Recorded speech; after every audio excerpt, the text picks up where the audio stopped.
I am Penelope, author of epic fantasy and paranormal romance, and welcome to my imaginary friends, a look behind the scenes of an author mapping the worlds in my head and making them a reality. Hello friends, today is Sunday, May 22nd, 2022, and this is episode 171 of My Imaginary Friends. I'm Leslie. So this week's best thing was the Imaginarium Book Festival. It was a one-day free book festival signing event for fantasy and science fiction genres in Washington, D.C. It was originally scheduled for 2020, and we all know what happened there. So this was the first time we had a live in-person event.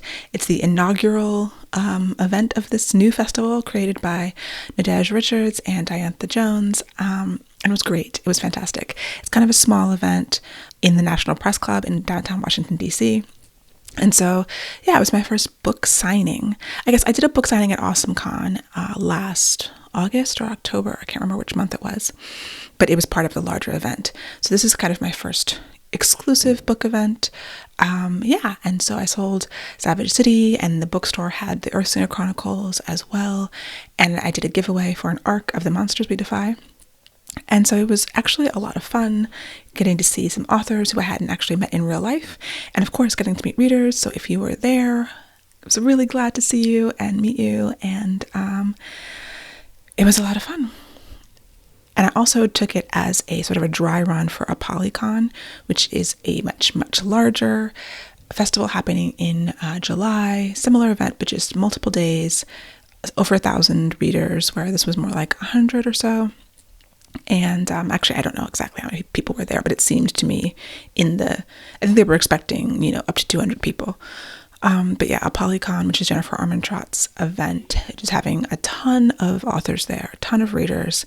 It's also in the DC area, so I can drive down again. But this was a good test run for me as sort of a dip my toe back into author signings and just, a good sort of precursor to that. So I could get an idea of what to bring, how to lay my table out, those kinds of details.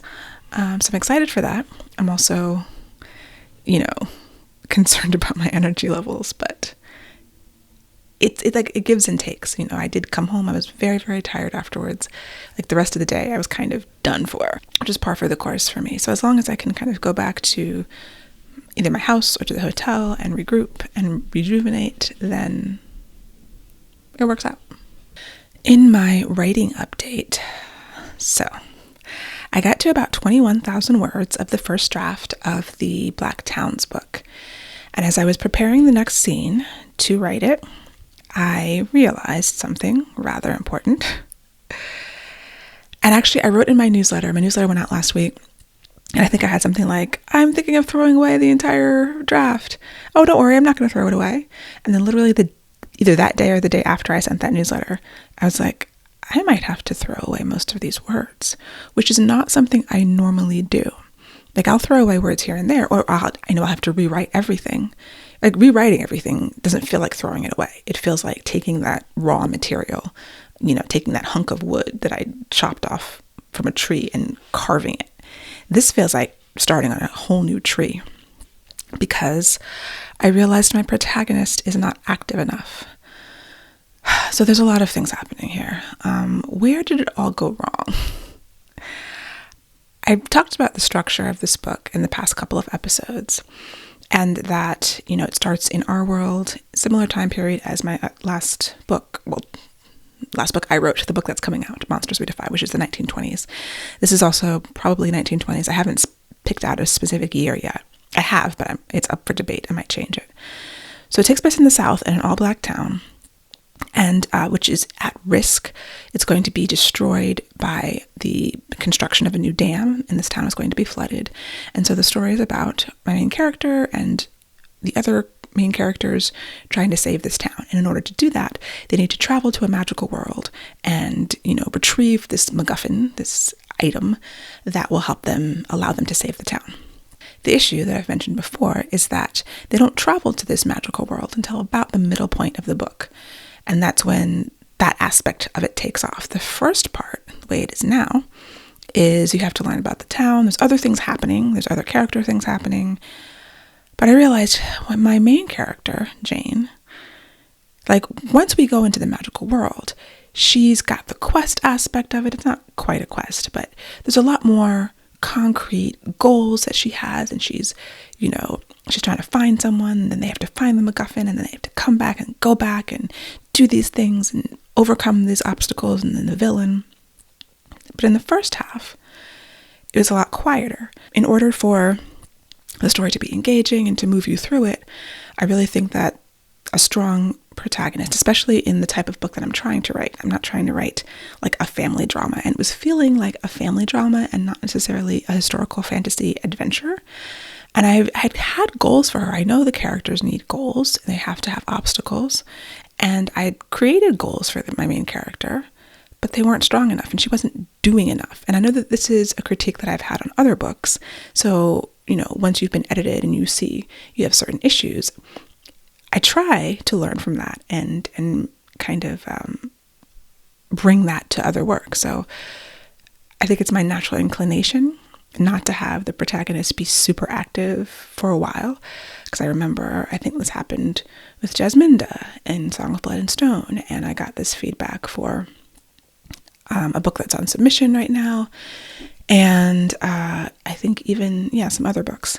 So this is an issue that I have, and which is probably why I wasn't able to see it until I had written 21,000 words and realized it. Like, oh, I thought I'd fixed it.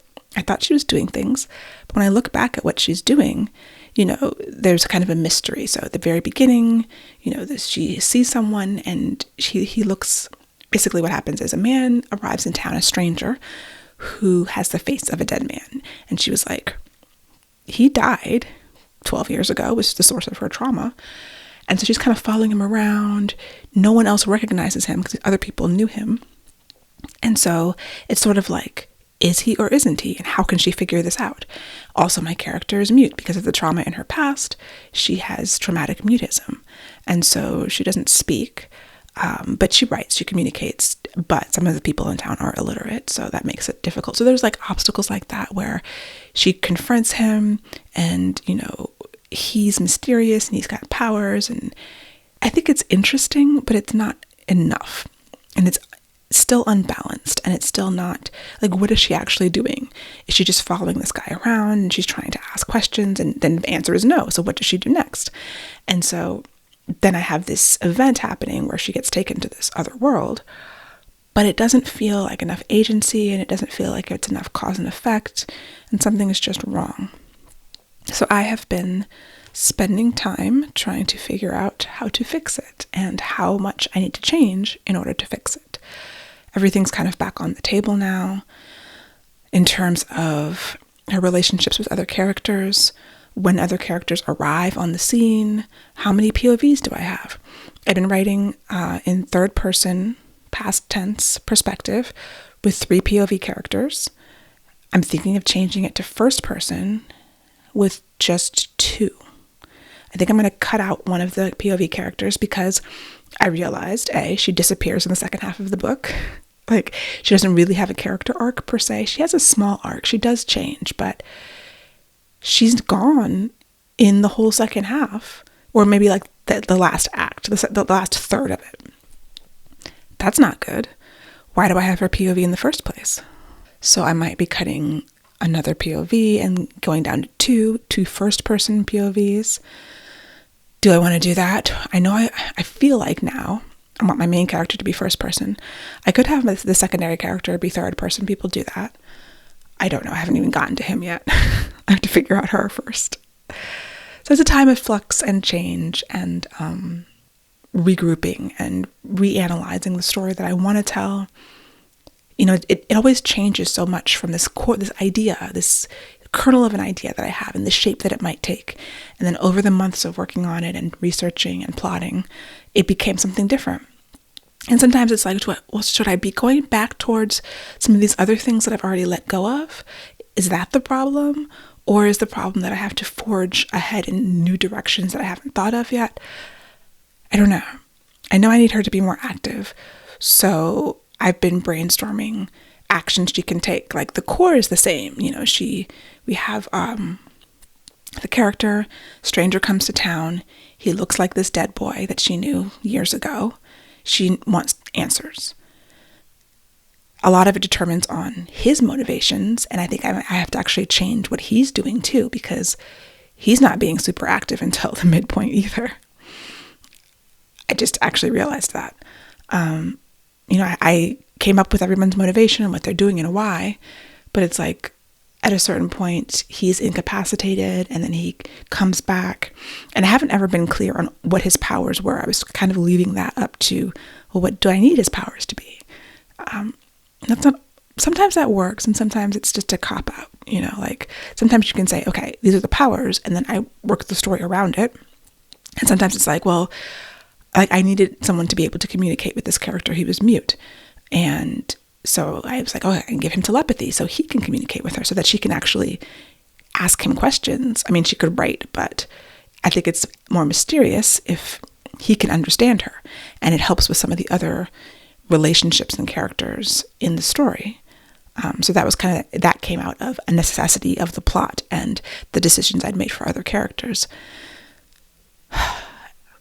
And I have some other powers that serve to increase the mystery because they're not grounded in anything real. Like when I was writing the Earthsong Chronicles, the magical system there, Earthsong, was very much grounded. And I created the magic system kind of on its own in a silo, and then I made the story conform to what the powers did. And only occasionally did I tweak that. And then by the end of the series, we realized that what they know about that magical system in this time, so much knowledge has been lost. So it actually does a lot more than they know. And that was probably necessitated by me writing myself into corners and then being like, I need the magic to do something else. Wait, because of the nature of the world, I was able to say, okay, this knowledge has been lost, and it made sense. So sometimes it goes back and forth, but in this case, I don't have a clear grounding for the magic. Earthsong was based on life energy, and so what I imagine life energy can do, well, it can heal, it can grow things, it can control the weather, like things that are alive, nature. I guess I haven't delved deep enough into the magic here because it's the mystical, the fantastical aspects of this novel are very, very different, and they're based in things, but they're based in cultural and like folklore and mythology that is vast and has lots of different permutations depending on where you are. And so I really have a lot of freedom, and sometimes too much freedom is too much for me. I work better with boundaries and boxes. So I could try to create a magic system and then bounce the story off of that, like make the story conform to the magic. But in this instance, I don't think that's the right thing to do. Although I am, as we can see, not entirely sure of what the right thing to do is. So I've had lots of ideas. I'm narrowing it down. I'm still brainstorming options and trying to make sure that I have, a main character who, even if her goals at the beginning change, once she realizes, when she goes into this magical world, they're definitely going to change. But even if her goals change, whatever they are at the beginning, still has to be compelling. It has to link into what her arc is going to be. It has to be always working towards the fulfillment of her arc, the change that she's going to make. It has to, adhere to the story and the theme. And there's so much that has to happen, and it's just all at once. And so changing things at the beginning, it just has a lot of ripple effects, I'm going back and forth between, her relationship with her love interest. At one point, they were dating. At another point, they were already engaged or getting engaged. They haven't even gotten together yet. Like, I've gone, what is the love story? I've gone, all the options have been on the table. But this is the process. I mean, even though I don't usually have to throw out 20,000 words, if I do have to do that, I think I will, because any of these changes that I'm contemplating are going to negate what I've written so far. But even if I don't do that, I get to a point where I have to reevaluate every decision that I've made to make sure that it's the right one. Or figure out that it's the wrong one and then change it. And even just last night, I was thinking of first lines. Like, I really think I need a strong first line. I don't often worried too much about that. Like, usually I get the first line and that's my way in. But with this one, I was considering some of my favorite first lines, like Toni Morrison's Paradise. The first line of that book is, "They shot the white girl first." And then I was looking at Naomi Novik's Uprooted, which has a terrific first line. "Our dragon doesn't eat the girls he takes, no matter what stories they tell outside our valley." It's like I feel like if I can get a first line that has irony and a hint of magic in it, that will allow me to then push off, because there's not a ton of magic in the beginning of the book, but I want you to know that you're reading a fantasy story and there's going to be more and they're going to take you someplace else. So even though like the normal world in terms of the structure is very normal, of course, except for this man who looks like a dead man who walks out of the river, that's kind of, I'm trying to figure out a first line that includes that sort of, is it irony or just intrigue, you know, and that hint of the magical and the fantastical. And last night as I was going to bed, it was like 1 a.m. and I was typing on my phone and actually like talking softly into my voice memo recorder so I wouldn't wake my husband up, because I was having potential first lines and trying to massage that into something that then I think if I get that, it will help. Because I don't know where to start the book. I've got a lot of different options for Inciting Incidents. Well, I knew, and I've been reworking it. You know, I think I was talking to my friend about the Inciting Incident a couple weeks ago. There's 3 things that happen at the beginning of this book, as it is now. Two of them could change. So as it is now, like, there's 3 kind of new things. You know, how do you start a book? You start a book as late as possible, but why are you reading about that character on that day as opposed to the day before or the day after? So you have to start as close as possible to the beginning of their change arc, but you still need enough time to get to know the character before they change. So there's that balance. There's the in media res, which is starting in the middle of things like we learned in elementary school, but often that's a little bit late. You know, sometimes when you start with an action scene, for example. Well, who are these people doing these actions? Why do we care about them? We don't know them. They're running away from something that's chasing them, but I don't know who this is, so I don't care about them. Whereas if I showed a scene before, like The Hunger Games, we start with Katniss hunting, I believe, in the woods. She's getting food for her family. So we know her, then we see her family, and we see the state that they're in, that she has to take care of them. And then we can go into the inciting incident, which is the choosing, or whatever it's called. And her, because we've seen her and her sister, we've seen her mom being, you know, asleep at the wheel, and she has to take care of her younger sister. So that by the time she makes the choice to volunteer, we've seen enough of the normal world to understand why she did it, and we care about her.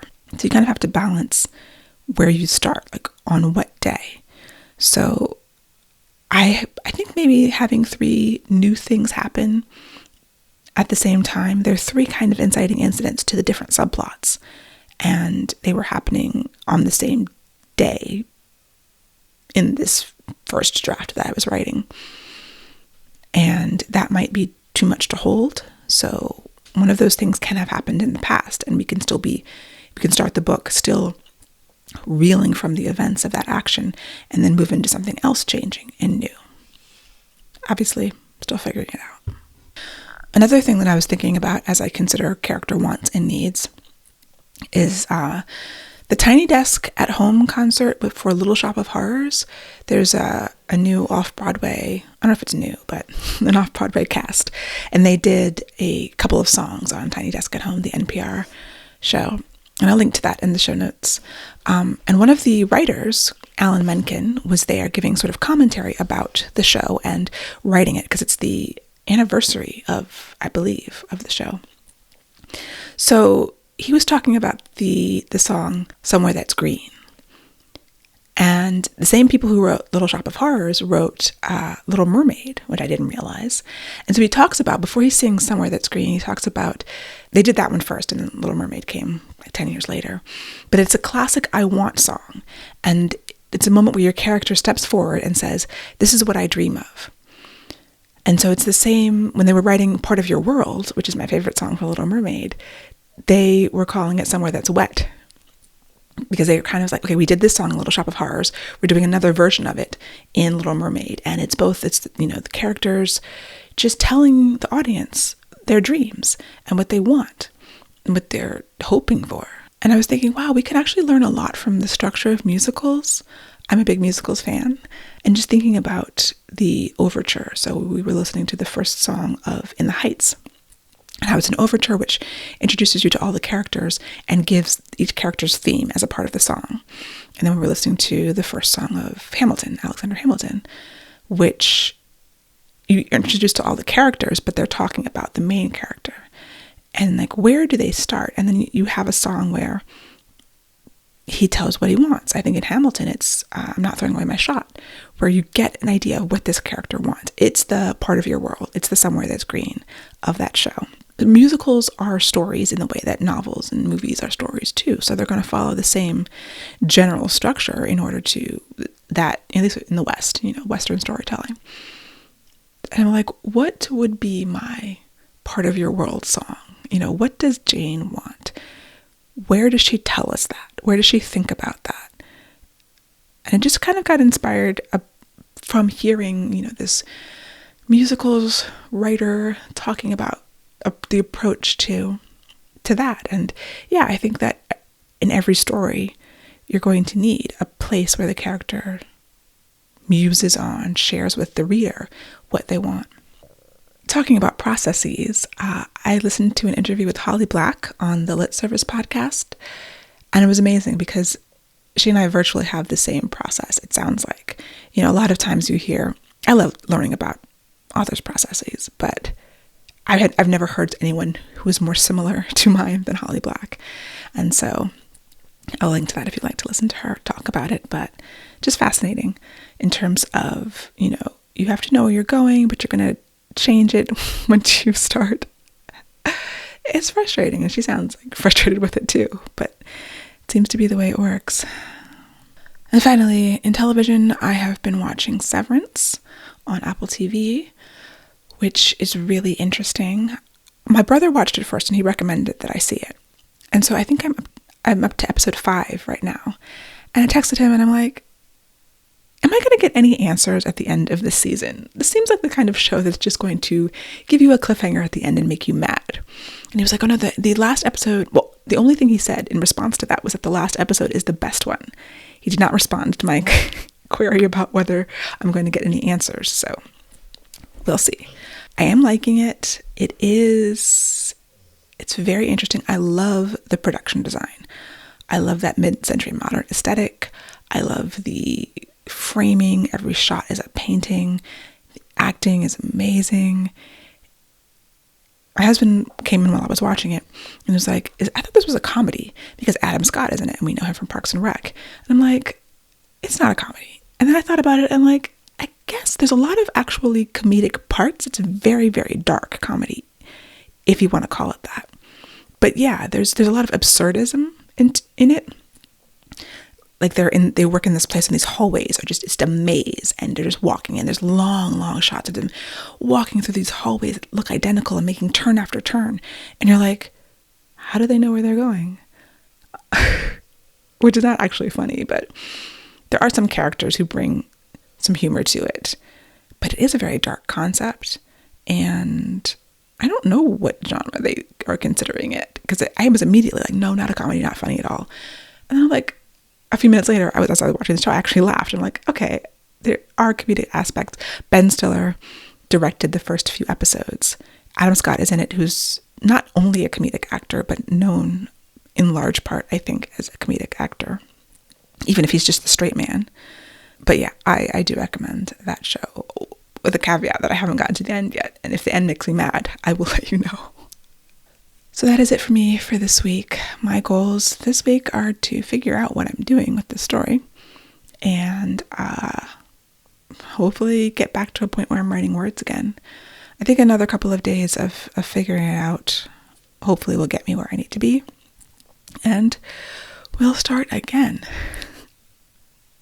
This book is hard.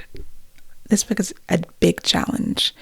And I think it's going to be a challenge the entire way through. Because I have a notion in my head, a very fuzzy notion of what it is. And bringing that into focus has been really difficult.